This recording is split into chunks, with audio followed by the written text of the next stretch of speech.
नमस्कार, जय Jagannath. Welcome to my channel learn with Rashmita. आज आम गुरु दिवस उपरे भाषणटे प्रस्तुत करवा। गुरु ब्रह्मा गुरु विष्णु गुरुदेव महेश्वर गुरु साक्षात परम ब्रह्म तस्मै श्री गुरवे नमः। सम्माननीय सभापति महोदय, पूज्य गुरुजी गुरुमा, उपस्थित अतिथिगण तथा मोर छोट बड़ भाई और भौणी माने, आज पवित्र दिवस शुभ मुहूर्त मत किसी कहबार सुजोग मिलू मु निजक धन्य मन करुच्ची।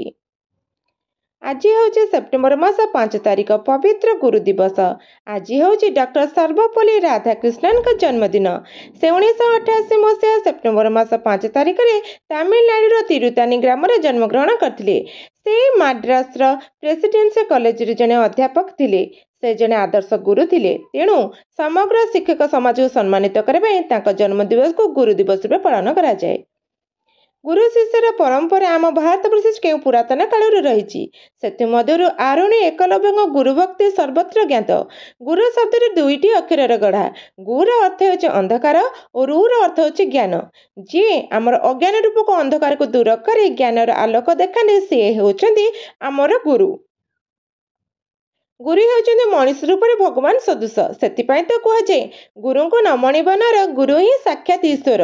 गुरु सदा सर्वदा आमर भल चिंता करती। जड़े सुनागरिक कर गढ़ी तोड़े शिक्षक यथेष्ट भूमिका रही। गुरु अज्ञान को ज्ञान भिड़ासी पथहरा बाट कि लक्ष्य स्थल में पहुंचाती। माता पिता गुरु होउछन्ति आमर द्वितीय पितामाता। गुरु सदा आमको भल बाट देखाती, आमर भविष्य उज्जवल कर गढ़ी तोड़ती। गुरु बिना आम जीवन निरर्थक। आम जीवन नौकर गुरु होउछन्ति नाउरी, जी आमको सठिक स्थान में पहुंचाती। माटी पिंडुड़ा को नहीं सुंदर सुंदर मूर्ति रूपांतरित करती। आमको समाज कल्याण निमंते सर्वदा उत्सर्गीकृत था आमर प्रिय शिक्षक शिक्षयित्री।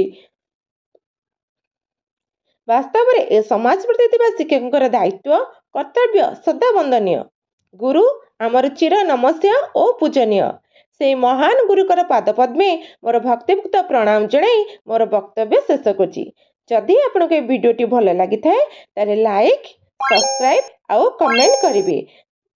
रहूचे जय जगन्नाथ।